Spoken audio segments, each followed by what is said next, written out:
Warning. The following podcast contains spoilers for the film discussed, as well as strong language. Viewer discretion is advised.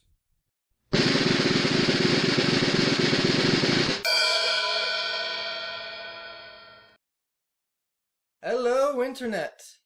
This is How Have We Not Seen. I'm Mitchell. I'm Juliet. I'm Nate. And, Juliet, what are we watching tonight? Guys, we are watching the first Beatles movie, 1964's A Hard Day's Night. And guys, it's my turn to ask the question, how have you not seen this movie? Because Time Magazine has it ranked as one of the top 100 great films of all time, and the British Film Institute ranked it as 88th among the 100 greatest British films of the 20th century. I didn't even notice you had That's an argument I can easily flip back onto you.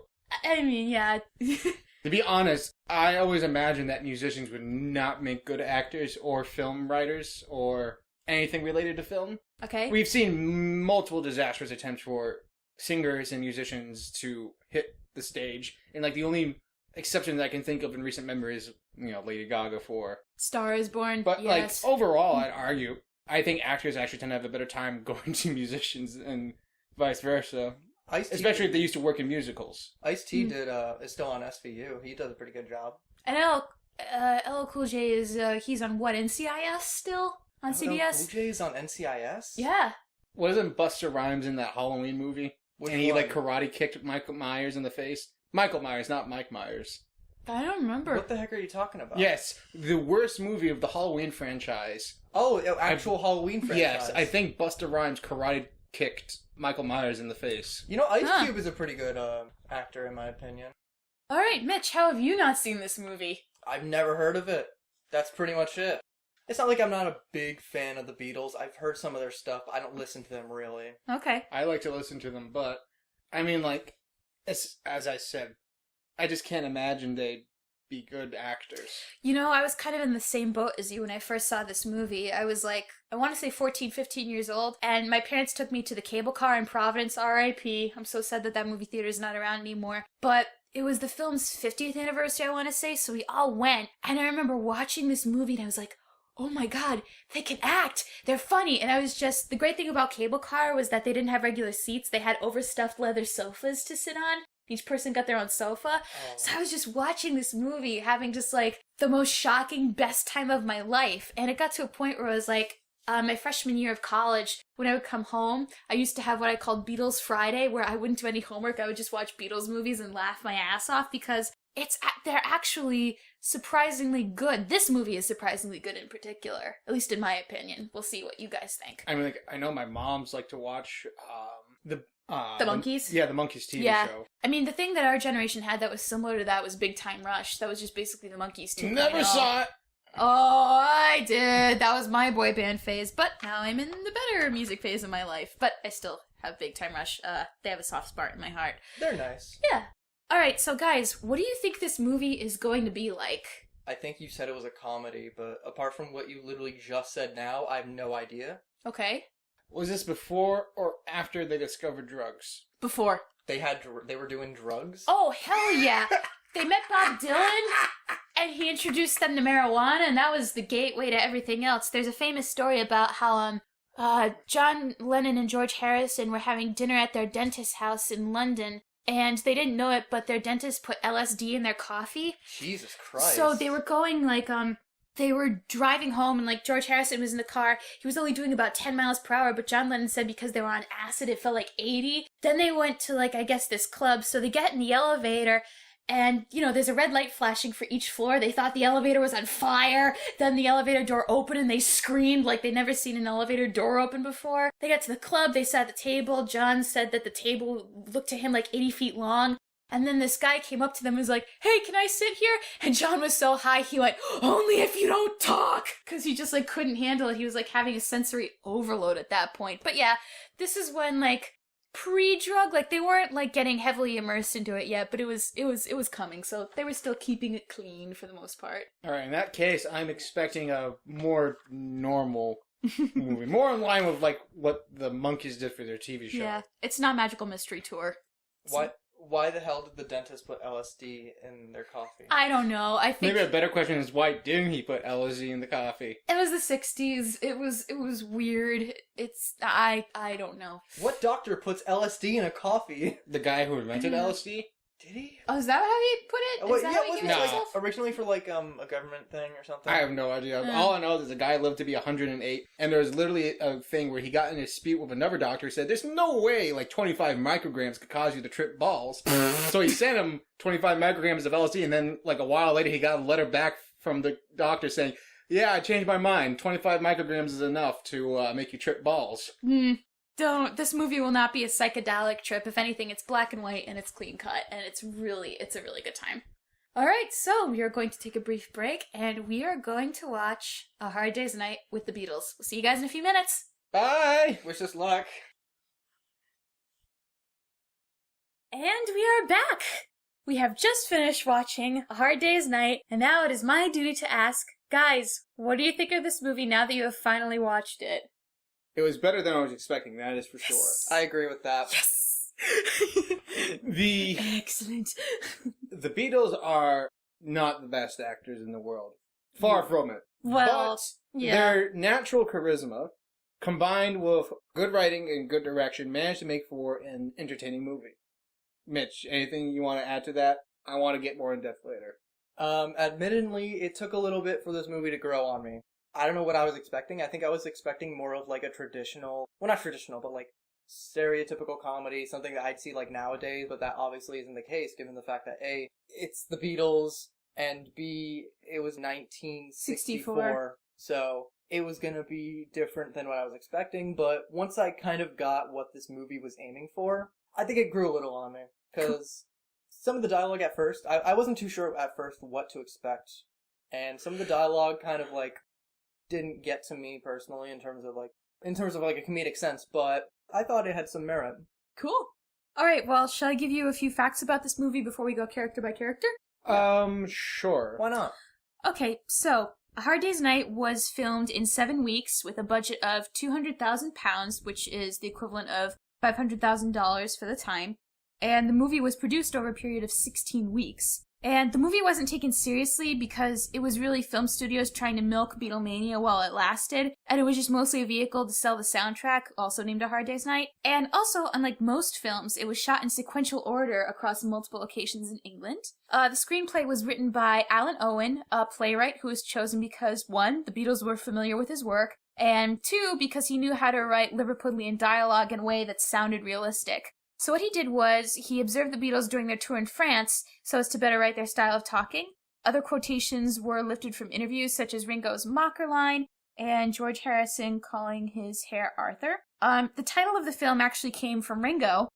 He was being interviewed talking about how the lifestyle of Beatles was so hectic because, you know, their schedule was non-stop, writing songs, recording in the studios, live concerts in Britain and all over the world, television concerts, television interviews, interviews for newspapers, and so much more. So John and Paul wrote the song in a single day, and John actually wrote out the first draft of the lyrics on a birthday card for his first son, Julian. That's cute.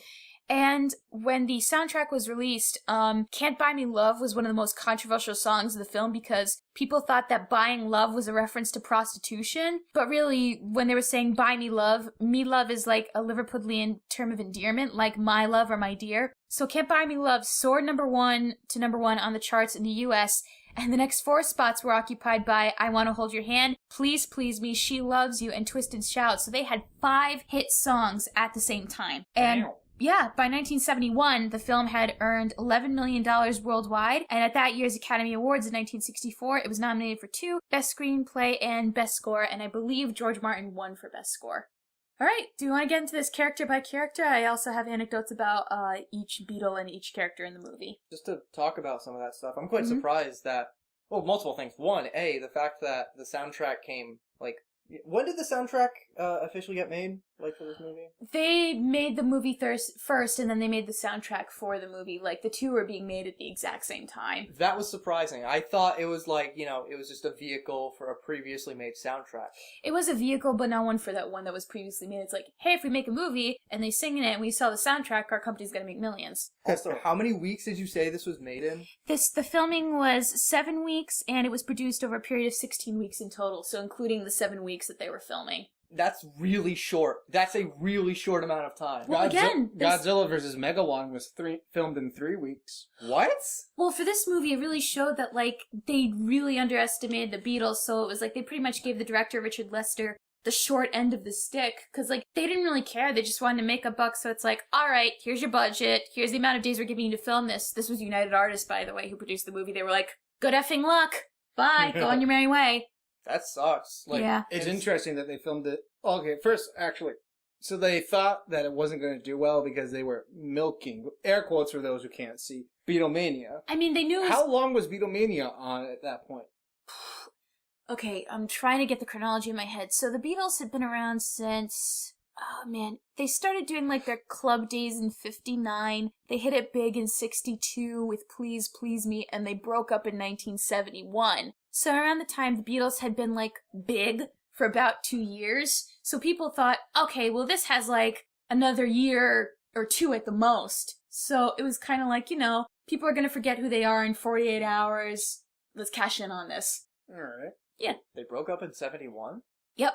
Wow, I thought it was, like, longer for some reason. No, they knew when to break up, and that's, again, as like my dad likes to say, to their credit, they never got back together again because they knew once it was over, it was over. Like, yeah. Paul McCartney said, we were 4 corners of a square, get rid of any of those corners and you collapse. That's a fair point. Yeah.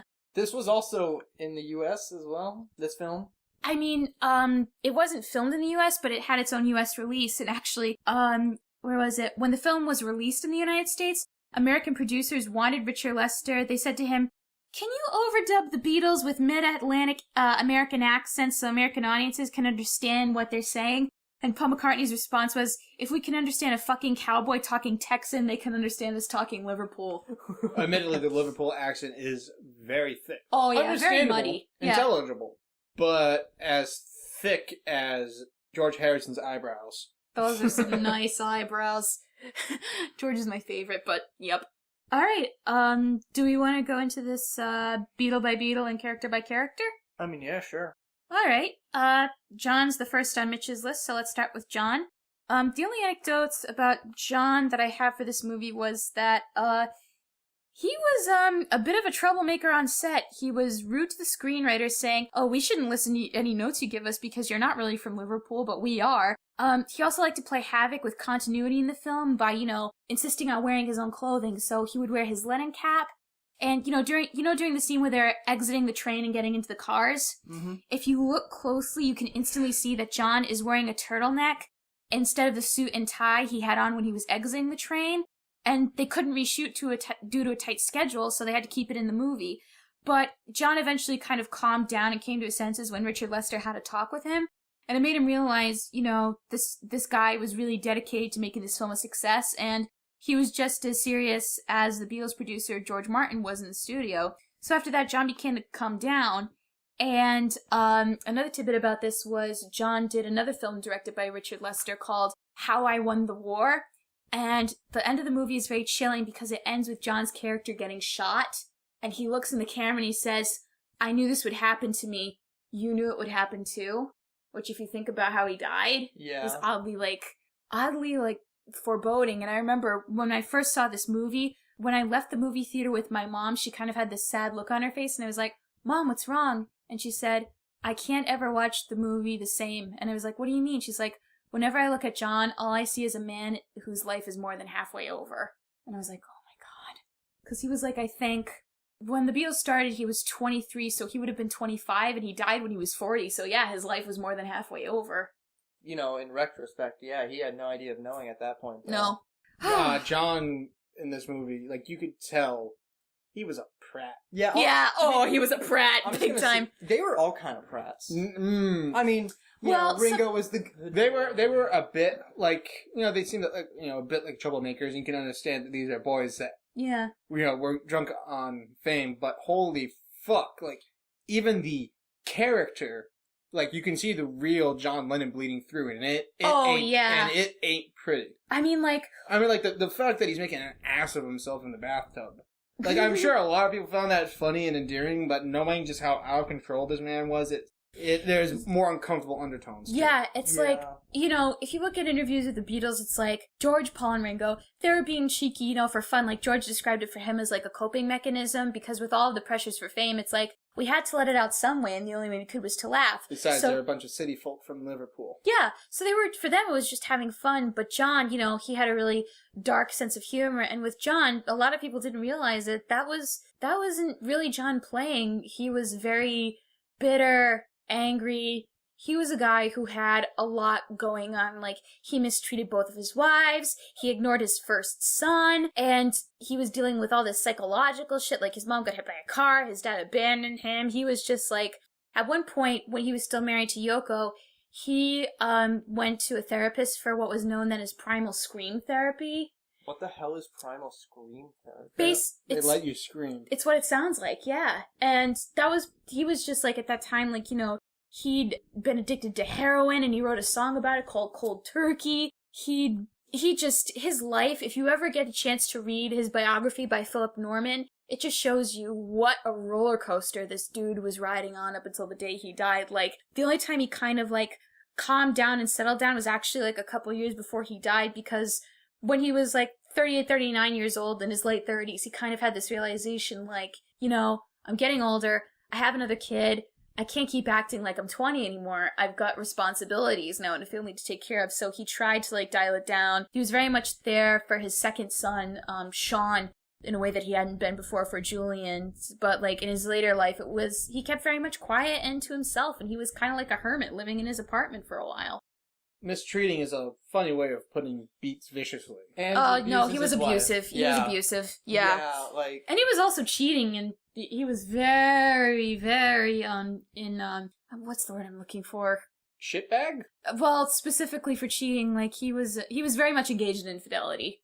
Yeah, but back to John in this movie. Anything we want to say about Least him enjoyable in the film? character. Don't say that to my dad. My dad loves John. He thinks John's one of the best things in this movie. It's just a matter of opinion on who your favorite Beatle is, and what you know about them, too. Alright, let's go on to Paul McCartney. He kind of felt like a ghost in this one. A ghost. I can see that. I won't be surprised if he had the least dialogue in this movie of the four Beatles. I think he might have. The facts about Paul that I found for this movie was, the opening scene where he's on the train with his grandfather, he actually used to wear disguises like that so people wouldn't recognize him as he walked home. Like, he talked about how when the Beatles were still famous, but he was still living with his dad, he found, like, a fake beard and some glasses and a hat, and he put them on, and he was walking around pretending to, like, just all hunched over so people wouldn't see his face. And then one of his neighbors looked up and went, "Oh, hi, Paul!" He was like, "Damn it!" That's a clever way, actually. But yeah, there's, like, very little to say about Paul's character in this movie. Yeah. He just kind of exists. Yeah. He pretty much... I don't even understand the relationship between him and his grandfather. Is that even his grandfather in this movie? In real life? I meant the character. Yeah, the character is his grandfather in the movie. What the hell is going on? I was actually waiting for the point where he's like, "Oh, actually, that is my grandfather. I was just messing with you guys." No, and the character in the movie is very much Paul's grandfather. His grandfather was played by Wilfred Bramble, and he was on a popular British TV show at the time, Steptoe and Son, which was actually the British precursor to Sanford and Son in the U.S. And the constant reference to him being clean in the film was because his character on Steptoe and Son was always covered in filth. So that was kind of like a British entertainment in-joke. So it was like a meta thing. Yeah. That's interesting. Yeah. No, but I get what you mean. Paul is definitely one of the least memorable Beatles in this film. Yeah, it just feels like he's poking fun at Ringo with all the rest of them, and he's either doing that, playing music, or taking care of his grandfather. Speaking of, why not just talk about him? Yeah, you guys are very disturbed by Paul's grandfather. Shrew the little old man he is. His teeth scared me. They're very British teeth. The cinematography... British. I thought his character was Irish. Yeah, but the teeth, the stereotype about Britain is like, all of them No, have his teeth weren't dirty or crooked. They were just... Big. Pointy. They looked flat to me. They looked pale. A little grimy, yeah. What were you gonna say? I didn't find him what did you say?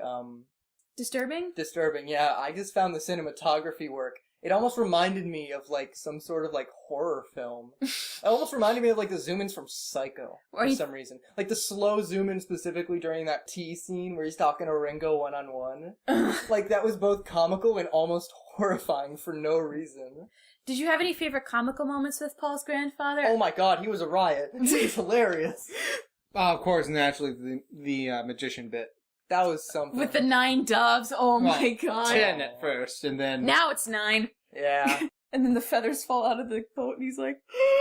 I loved the bit at the end where he's just rising from the understage. The stage. Yeah. That was a nice little callback. What'd you think about the fact that he was using his grandson to forge autographs and make money? He seemed like a very chaotic neutral character. Oh my god. If they had D&D moral alignments, John would be probably chaotic evil. Paul would probably be... What would Paul be? Neutral good? True neutral. True neutral. George would be probably neutral good. Ringo is like neutral good. Ringo is lawful good. Yeah, that's fair, actually. Yeah. That's a fair point. The What are great you talking about? He literally gets in trouble with the law. chaotic good then? Nah, he's just sad. He was manipulated by a chaotic neutral character, that's why. There you go. Alright. Anything else you want to say about Paul's grandfather? Chucky our law. Chucky R. Law. Oh my god, I love the references. Like, when he gets arrested by the cops and he starts singing A Nation Once Again. Oh my god, that was brilliant. That was hilarious. Yeah. Mitch, you've never heard of Chucky our law? I'm not. It's Irish for Our Day Will Come. It's what the Irish Republicans say about the idea of a united Ireland. Mm-hmm. They say Our Day Will Come. Really? That's why they also say 26 plus 6. The 26 counties of the Republic of Ireland, Yep. plus the 6 counties of Ulster, aka Northern Ireland. Mm-hmm. If you combine them, you get one united Ireland. Alright, George. Now, a few facts about George Harrison. The line with him saying, "What would you call that hairstyle you're wearing, Arthur?" was taken from an interview. And, fun fact, a popular style of improv called the Herald Method was given its name as a reference to George naming his hair Arthur, and the name stuck. The blonde actress you see in the beginning of the film playing the schoolgirl was Patty Boyd, George Harrison's first wife. Really? Yes. What? They met while recording the film, and George asked out Patty very shyly, and Patty's response was, "Oh, I can't. I'm going out with my boyfriend tonight, but you're more than welcome to join us." So, yeah, not what he wanted to hear. Oh my god, in that moment he was the Ringo. Yep. So, funnily enough, though, a week later, they had to call the schoolgirls back for some extra filming, and so George went up to her and asked, "How's your boyfriend?" And Patty answered, "Well, he isn't my boyfriend any longer." And George said, "Oh, good, let's go out tonight." And they ended up being married for 11 years. Wow. Yep.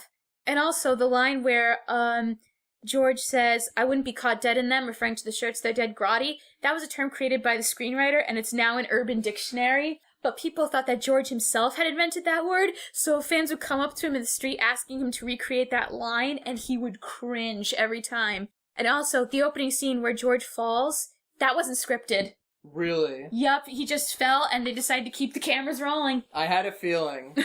What do we think about George in the movie? Eyebrows. Oh, his beautiful eyebrows. Those were some beautiful eyebrows. Yeah, he didn't even, tweeze them or anything. That's just what he was born with. What did we think about, his character in this movie? Surprisingly devoid of character, much like, Paul. Yeah, much like Paul. And there was that bit with the, Grotti, and, In the office with Adrian, yeah. But, honestly, I'm kind of surprised how devoid of character the Beatles were at some points.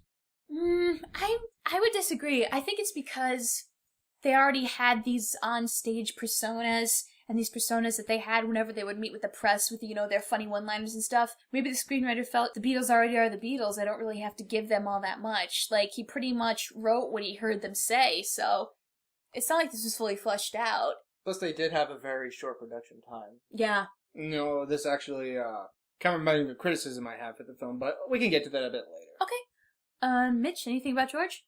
Not really. I mean, like I said, I don't really follow the Beatles, so I can't say much about them. Mm-hmm. And this movie didn't give too much of a character to all of them, because, they had a lot to work with. Yeah.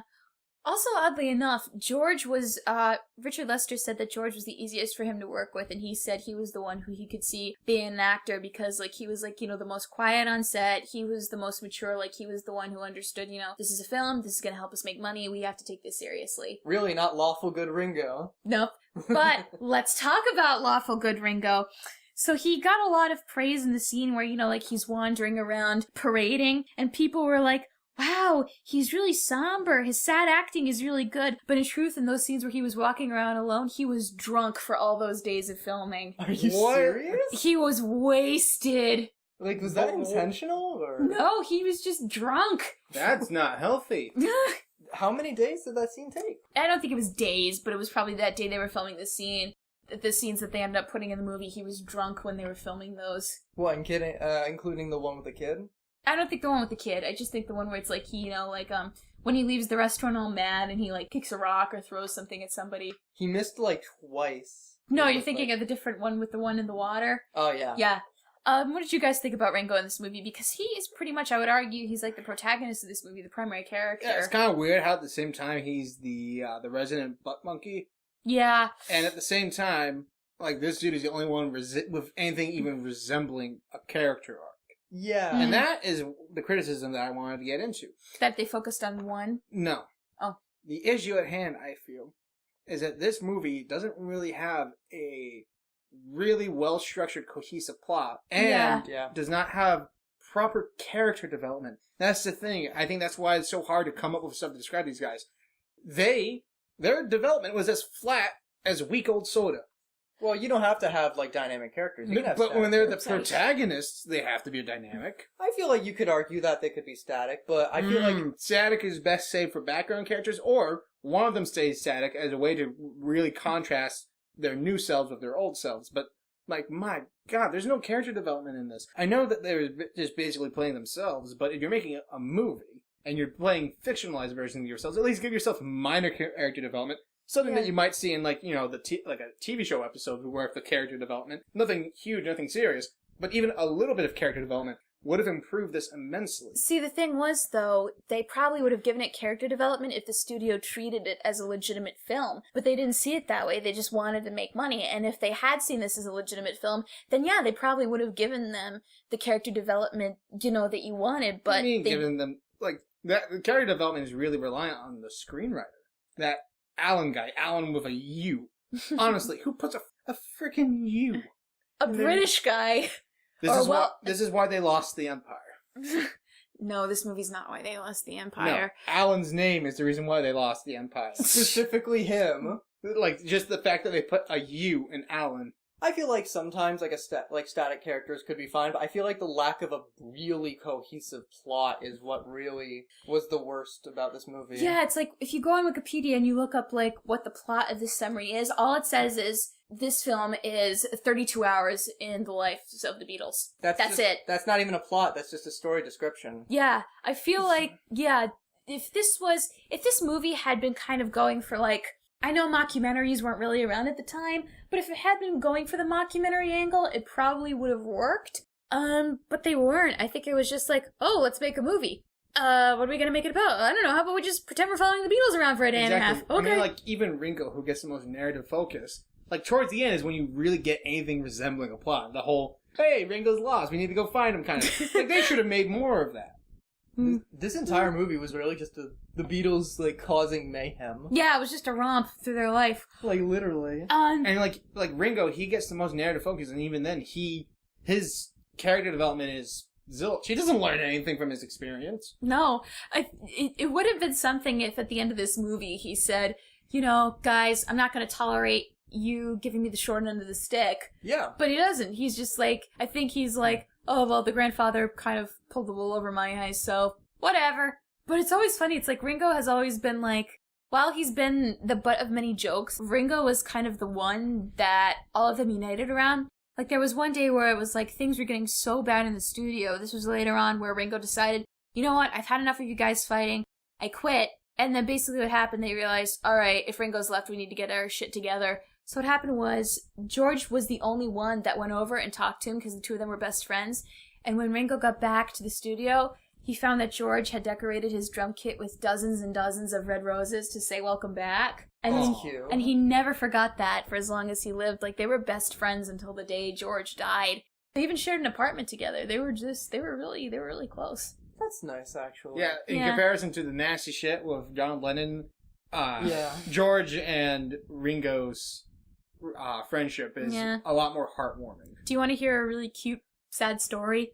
Yes, you were mentioning its cute/sad anecdote throughout. Well, that was the one about John, but I just thought of one where, like, when George was dying, he was in Switzerland at the time. Because, you know, he didn't want to pay the taxman in Britain while he was dying, so he transferred all of his money to Swiss bank accounts. So Ringo went to visit him, and George was very, very ill, like, he was close. What did he have? Lung cancer. I thought it was stomach cancer. Well, at or first... was it intestinal cancer? First he had throat cancer, then he recovered, then he ended up getting attacked in his home and stabbed, and then he got cancer again, and then it spread to the rest of his body. Didn't he get stabbed 19 times? I don't know how many times it was, but it was God. a lot. He and his wife both got stabbed. Yeah, you know, How the hell did he George survive? Harrison gets stabbed 19 times and he's alright, while John Lennon gets shot. He got shot in the head, though. But that just kind of shows, like, just how much more lethal of a weapon. Well, when Ringo, at the end of the visit, he said to George, George, I'm sorry I have to leave, but my daughter's in Boston right now because she's getting operated on, because Ringo's daughter at the time had a brain tumor that they had to operate on. Oof. And George, even though he was dying, he looked up at Ringo and said, "Do you want me to come with you?" Oh. Yeah, and then Ringo was like, and those were the last words I heard him say. Oh. Yeah, even Ringo was crying in the interview. I'm like, oh my god. That must have been horrifying to watch your friend go like that. Yeah. Anyway, What was Paul's adult life like? Paul's adult life? Yeah. Well, what do you mean? I know there's a conspiracy theory that he got replaced. And There's a conspiracy theory about Paul being dead, yeah. I've never, like, y'all just described, like, Lennon's, you know, George's, Ringo's. What happened with Paul? So what happened with Paul was, with the whole Paul is dead theory, was that there was a time where Paul kind of, like, wasn't in public as much as the Beatles were. Like, he was he started to think about raising a family and stuff like that. So people were like, we haven't seen Paul in a while. Paul must be dead! When was this? And then when he reappeared, because Yeah. of how long it had been, he had aged naturally. So, you know, a lot of people were joking, that doesn't look like Paul. Paul's been replaced. Yeah. Like, one of the theories was on the, cover of the Abbey Road album, like, this is just one fan theory about as to Paul could be dead. It's like, they're all walking down the street, Paul is the only one barefoot, and if you look closely, you see he's holding a cigarette in his right hand, and people are like, that's not Paul, Paul's left-handed, he's dead, that's his double! I mean, like, many people do stuff with their non-dominant hand. I mean, like, a lot of people are ambidextrous. Yeah. Yeah. But they thought he was dead. And then after the Beatles broke up, he formed his own band called Wings. They were around for a while, broke up in the 1980s. My brother Nick is a fan of Paul McCartney's, like, Solo stuff? Yeah. Oh, interesting. He married, Linda Eastman of Eastman Kodak, became a famous vegetarian spokesperson and created his own line of vegetarian foods. He's been married 3 times. He lost his wife Linda to cancer in the 1990s. Had a second marriage with Heather Mills that kind of blew up really big, like the divorce was not good. Then he got married again, he's happy now. And when the Beatles broke up, he always struggled with the idea of being an ex-Beatle. Like, when the Beatles got inducted in the Rock and Roll Hall of Fame, he didn't even show up. Really? Yeah, but I think at some point he realized, okay, this is going to be my legacy. I might as well embrace it. Did he not like being a Beatle? Or? I think a lot of people just kind of struggle if they find their legacy so early in their career / life. That's fair. Yeah. That is true. Because, you know, it might feel frustrating when you're trying to grow and you feel that your growth is stifled by your early successes. A lot of people in Star Wars felt that way for a while. That's fair. Yeah. Because, you know, and then, you know, like, after a while, like this happened to people in Star Wars, Star Trek, basically people who started young and then became involved in a massive franchise or a massively popular work of art, and they became widely known. And then they felt typecast. And then after a while, they realized, you know, holy shit, I'm involved in one of the greatest franchises of all time. You know, even if it's stifling me a little, I should still own that shit. George managed to find a positive spin on it. He said in an interview, like, the one advantage of us being famous when we were young is we got everything that we ever wanted all at once. clothes, cars, money, women. But because we were given that so fast, we quickly realized these aren't the things in life that really mattered. So we matured really quick, and we tried to find the deeper meaning in life. And so he said that's the one thing that he's grateful for, that he got all of this at once. So he realized this isn't what life is about. I need to find something more substantial. So it kind of made them mature and realize, okay, this fame might be gone tomorrow. Let's start preparing for that now. That's an interesting take on it, because a lot of the time when that stuff happens, people are let that stuff go to their head, especially if it's all at once. It definitely sounds like it went to John's head. Yeah, he was a big spender. Well, Ringo was the biggest spender. He said, I spent money like it had just been invented. No, but yeah, I remember there's a story where when John was living in New York, he'd written the song Imagine at the time. And you know the famous lyric, imagine no possessions, I wonder if you can. And so one of John's friends came over, and he saw that John had this huge closet of all these designer clothes and fur coats. And then he said, jokingly, John, imagine no possessions, whatever happened to that? And he went, oh, it's only a bloody song. He didn't think Imagine was going to be the big hit that it was. It was just he wrote that song, and he didn't want it to be an anthem of world peace. This is just this is just a song that I wrote. He couldn't imagine it becoming the kind of touchstone for world peace that it did now. And there's actually a theory now that what that song is really preaching is communism. Imagine no religion, no possessions. There are nothing to kill or die for. Okay, in Marxist communism as described, yeah, there is personal property. Yeah. Yeah, you're not going to have to share toothbrushes under communism. She's not agreeing with that worldview. She's just no. That's just what someone else has said. Should we talk about the other characters? Norm and Shake, the roadies. Yeah, I mean they were basically comic relief. Yeah, they were basically playing the Beatles' two roadies, Mal Evans and Neil Aspinall. When I first saw this movie, I thought Norm was supposed to be their manager, Brian Epstein, but he's not. They're just responsible for shuttling the Beatles around from, engagement to engagement. So they weren't even actually, with the Beatles. No, they weren't. They were just two actors. The guy who played Norm, I think he was on, he was, a British comedian at the time, because when John Lennon was promoting his, book on an English talk show, he did some sketch comedy with Norm to promote it. So, yeah, I think they were just two British actors that they just hired for the movie. I think that Shake was, the more playful one, and Norm was, it was, good cop Shake, and not bad cop, but strict cop Norm. If I had to compare them to the Three Stooges, despite the fact that there's only two of them, You could say the grandfather was the third one. No. No, I know what you mean. But, I suppose, like you said, Shake is more of, the comedic relief aspect, the dummy, whereas Norm is, the uptight, the straight man. Yeah, the straight man. I don't have much to say about them. They weren't exactly... The only thing I can really think of is that the tall one was nicer, the second one was a bit of an asshole, and why were they constantly arguing about their height? Yeah. It's just something that, Paul's grandfather was they said that he's a master manipulator, and they got them into an argument. Yeah, Paul says, his grandfather can't stand group unity, so he's always gonna try and, cause discord among people for his own amusement. He's literally chaotic neutral. Yep, chaotic neutral. And then, I guess we could talk about the director really quick, but he doesn't, come into the movie until later, played by Victor Spinetti. He would, come back for the Beatles' second film, Help, in an entirely different role. There's a second film? There's three that I'll be showing in the podcast. When, I don't know. There's Help, and then there's the animated film Yellow Submarine, which is more for kids. But wasn't there also a show or something? There was the Magical Mystery Tour. That was a TV film, but basically the best description that I found of it on YouTube was, they're all high and they found a video camera. Admittedly, that actually sounds kind of entertaining.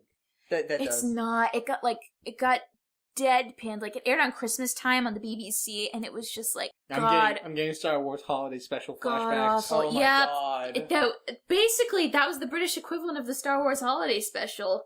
There is a sweet story, though, about the guy who played the director. That he was helping John Lennon co-write a play, and at the time, the actor Victor Spinetti, he was in England. It was still very much at the time a crime to be homosexual. Oh yeah, you couldn't be openly. So he was very nervous when he brought his partner, British actor Graham Curnow, when he met John. And, John and Graham shook hands, and Graham said, "You know something?" And John goes, "What?"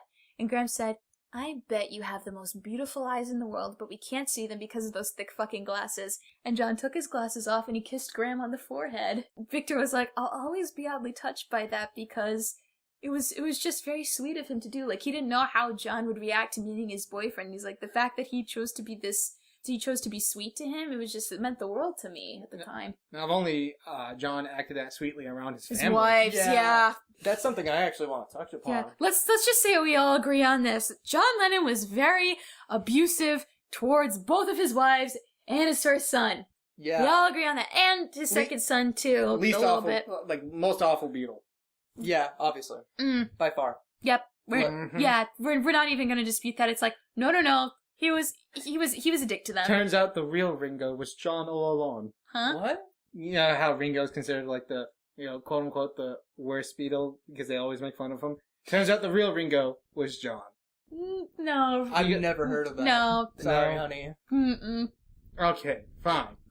Hopefully the audience will find that joke funnier. There was like a piece, I think, in Rolling Stone where someone said, John had the wit, Paul had the heart, George had the soul, and Ringo had 2 fried eggs on toast. That's kind of mean. Yeah, I know. Especially for a guy who could dance like that. Oh, you loved Ringo's dance Well, moves. it's a joke. Like, my heart says John, my mind says Paul, my soul says George, but my body says Ringo. Ringo, my boy. Ringo did pretty well. He married Barbara Bach, who was like a supermodel, and they've been married for like 30 plus years now. I feel like Ringo could be a supermodel if he wanted to. Oh god, have you seen him now? Dude's so cool. Actually, too bad, like, the Beatles' look did not flatter him. No, He probably would have looked way cooler if he was allowed to keep his beard. Well, they grew beards later on, so you could see, like, he did look cooler with the beard in their later career. Any notes that we want to go over, Mitch? I do want to point out, like, I have no idea how much of the fangirling in this was real. Oh, it was all real. You know the scene when they're being chased? Oh, yeah. What they basically did was, I think they posted an ad somewhere, maybe in the paper, I don't know. Saying the Beatles are filming a movie? Yeah, the Beatles are filming a movie. If you want to be an extra, come on. All those girls that were screaming at them were actual fangirls that they got for the movie. Oh, fuck. Man. Yeah, and basically, like, they were like, all right, action, and all the reactions when they were chasing them in the train, when they were sitting in the auditorium listening to their concert, those were all real. That's terrifying. Right? That kind of if they actually got, like, if they actually had managed to catch the Beatles. Like, for all you know, one of the girls in the crowd is a sprinter. Well, I remember, like I told you during the movie, when they were in Wales, someone tried to pull off a lock of Ringo's hair. And, like, there was one instance where, I forget who it was, like, somebody did an insult at Ringo, and George got so offended that he found the people who said it, and they beat him up, and he came back with a black eye, and he went, "Ugh, the things we have to do for Ringo!" But yeah, the fans were like, oh man, they had to leave one time in an armored car, and by the time they got out, it's like they were falling on the sidewalk and they were ready to throw up because they'd been bouncing around, no windows, no lights, no seatbelts. They were just banging around this metal van. Another time they had to escape in an ambulance. One time they went to the Philippines and they almost didn't make it out alive. That was more so because they refused to go to attend a state dinner with the dictator of the Philippines at the time. Ooh, that's a bad move. Yeah, so they almost got killed, and they literally had to race out of the airport. I know Elvis got stripped naked once by by crowd of fangirls. That's insane. Oh yeah, Tom Jones used to get underwear and apartment keys thrown at him. Tom Jones. Yeah. It's not unusual. It's not unusual. And What's New Pussycat? Yep. Tom Jones. Yes.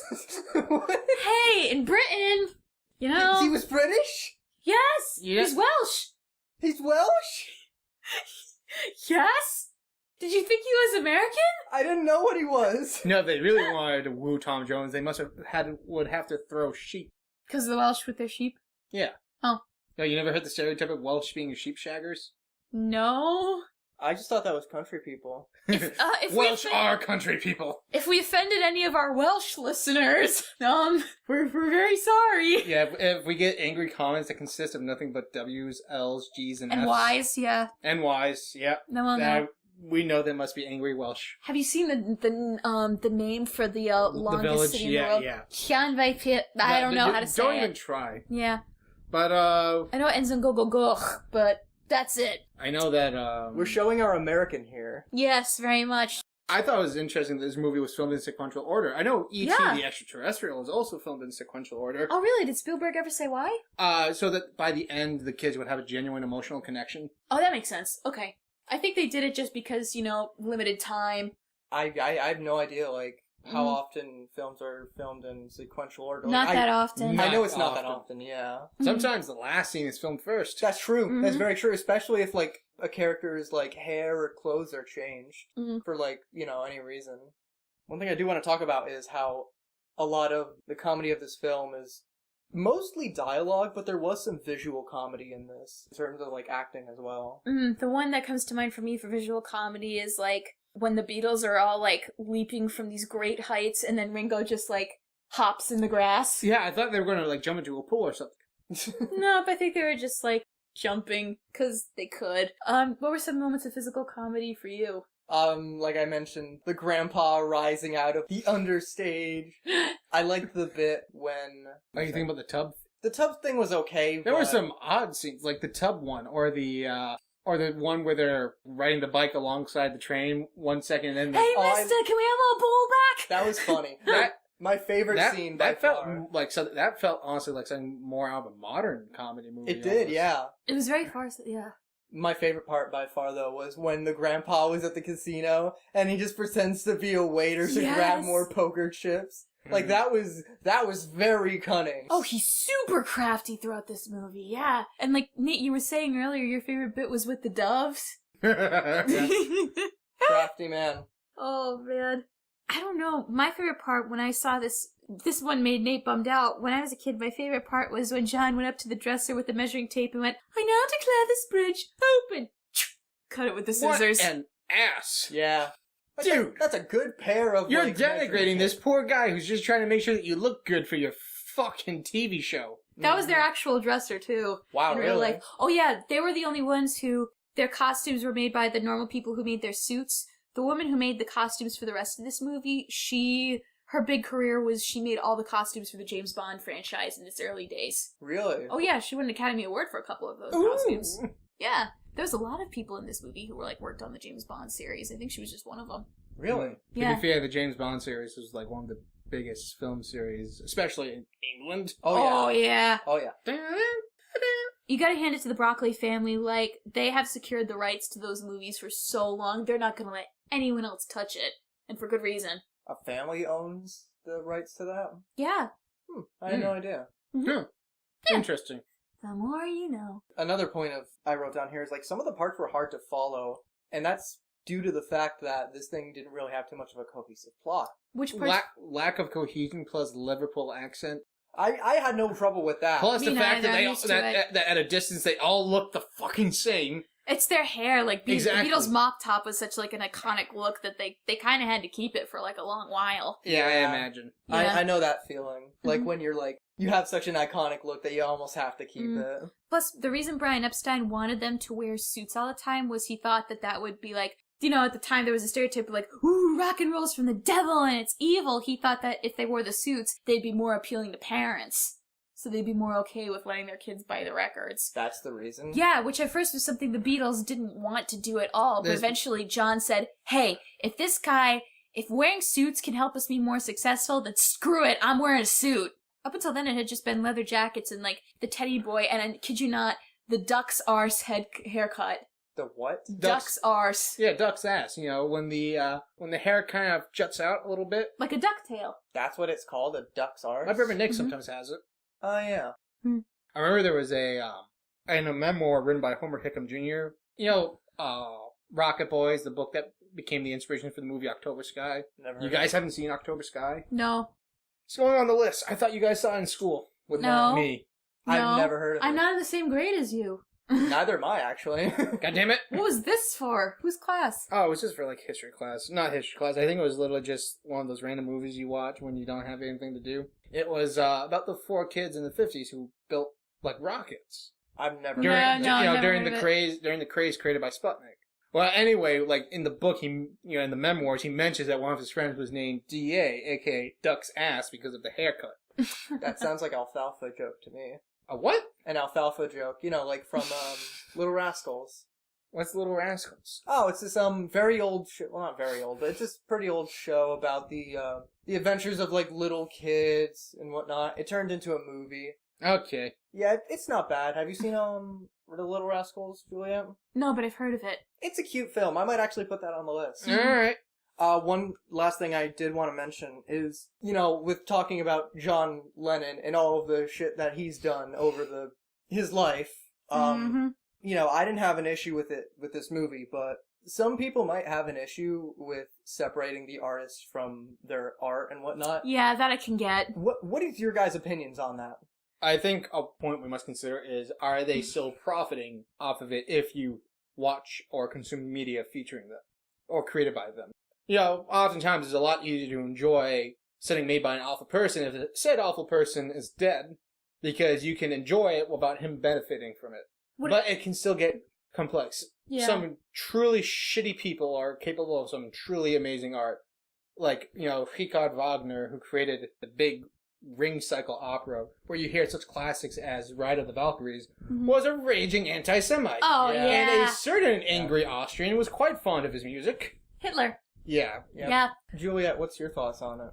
I would say, for John in particular, he's only 25% of the Beatles. Yeah, I do think that helps. Yeah, and Even if you hate John. you have 3 other people that you can Yeah. listen to. Yeah. And, you know, he also has a solo career, so if you have anything against him, then you don't have to listen to his solo career at all, and I completely get it. If you're a fan who's conflicted, then this is what I would say you should do. If you want to buy a John Lennon CD or anything that he's made, buy it, and then write out a check equivalent to the product that you bought, and then maybe donate to a charity that deals with, that helps women who've been abused by their spouses, or that helps children that have been abused by their husbands, and then go and listen to the CD or watch the movie with a clean conscience. It's not a matter of balancing books. We're only as strong as our weakest links. No, I know, but it's like, thing I think of with John is like my dad. It's like, he's one of the biggest John Lennon fans of the world, and he knows what he's done. And I said, so why do you still listen? He's like, because I like the music. And when it comes to people who have been the soundtrack to your life, I mean, some people right now, like, as of recording this episode, the Leaving Neverland documentary has just come out. And it's like, when people who have become the soundtrack to your life commit all of these horrible things, it creates a lot of conflict in you. The Michael Jackson Leaving Neverland thing, though, that's a source of considerable controversy. Yeah, that's a whole different can of worms. But I would say it's like separating the art from the artist. I personally don't condone what John did. He's not my favorite Beatle.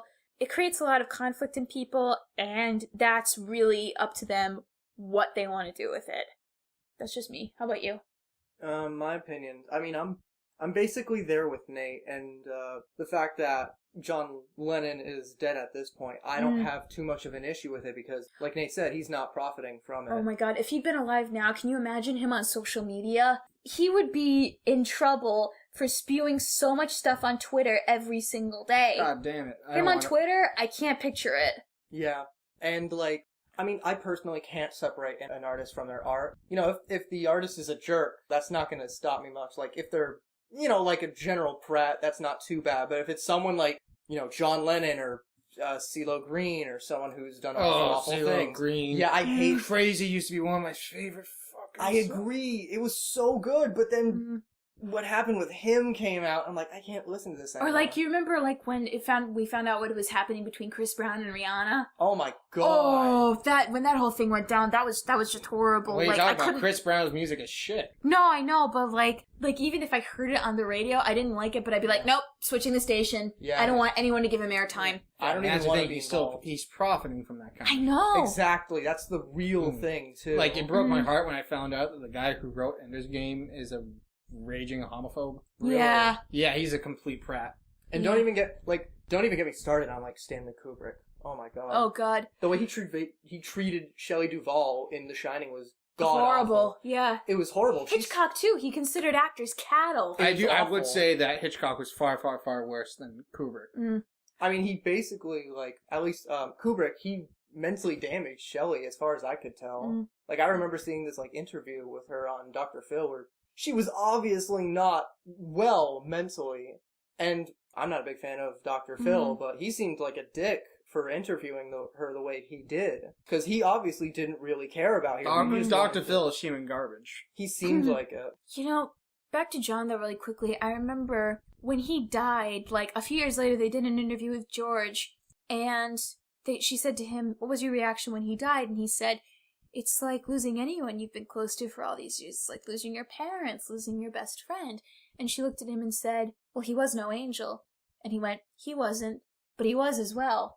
And that response always fascinated me, because it's like George knew all the bad stuff that John had done, but it's like, I don't quite know how to explain this, but I'm going to try, so forgive me if I mess up. He had a much different relationship with John than John had with either Paul or Ringo, or I don't know how to explain this. I'm probably doing it badly. Are you saying that it's really hard for him to disconnect the good members from the bad ones? I think it's hard for him to separate the John The fact that did all the bad stuff from the John that was his friend. a person that caused him so much joy caused so much pain for others. Bingo! Yeah. I can understand that. Bingo, honestly. Ringo. Bingo, Ringo. Yeah. Oh, also, I just feel like we should clarify. We're not saying that John deserved what happened to him. No one deserves that. Oh yeah, no. We're not saying that. We're not saying that he deserved to be murdered. Nobody deserves murder. We're not saying that at all. We're saying that we're just saying that he was a jerk of a person. Yeah. But he didn't deserve to be shot. We're not saying that. Yeah, I don't really wish death on people. No, we don't wish death on anyone. Not in my opinion, No. at least. Alright, do you want to get in our final thoughts for this movie? Yeah, sure. Alright, who wants to go first? I'll go first. Okay. This movie isn't really... If you're looking to watch this movie for an average comedy around, present day, you're not gonna find too much. I mean, there's some sections that are similar to it, but it's not the same. It's more focused on the Beatles themselves. Like, this movie is very much for the fans. If you're not a big fan of the Beatles, you might not find too much enjoyable, but it does have its moments. It is pretty funny at some points, and it's not too bad of a film in terms of a comedy aspect. In terms of story, it's not really great, per se. There's nothing really there to talk about. It's literally just like a day or two of the Beatles and what they go through in that day. And if you're in it for the music, though, go nuts. My final thought is a surprisingly entertaining film that ultimately still suffers from virtually no character development and a very weak plot that is often over-reliant on fan service in order to become entertaining. Your opinion of this movie will vary drastically depending on whether or not you're a fan of the Beatles. If you're a fan, this is mildly entertaining. Yeah. It's got some funny moments. If you're not a fan of this Beatles, this is a garbage film. Ooh, that's smarts. I will say I agree with both of you. If you're a Beatles fan, then definitely check out this movie, because, this was one of the projects that they did that wasn't a music album, it was just a film that they did for fun. And if you're a Beatles fan, you're going to find a lot to enjoy. If not, then it's really up to you. You may like it, you may not. It has its flaws like any other film, but for me, it's just wildly entertaining, and if you like it, then you're going to have a good time. Alright, so next film is Mitch's turn. Mitch, do you have a selection? I do. I'm really hoping you guys haven't seen it. This movie, saw pretty recently, actually. Buckaroo Banzai. Have y'all heard of it? No. I've seen half of it. Not gonna say too much else on it, but yeah, that's pretty much it. Alright, cool. Look forward to it. Thank you as always for listening to another episode of How Have We Not Seen? We'll be back with another movie very soon. Have a good night, guys. Bye! Bye! See ya.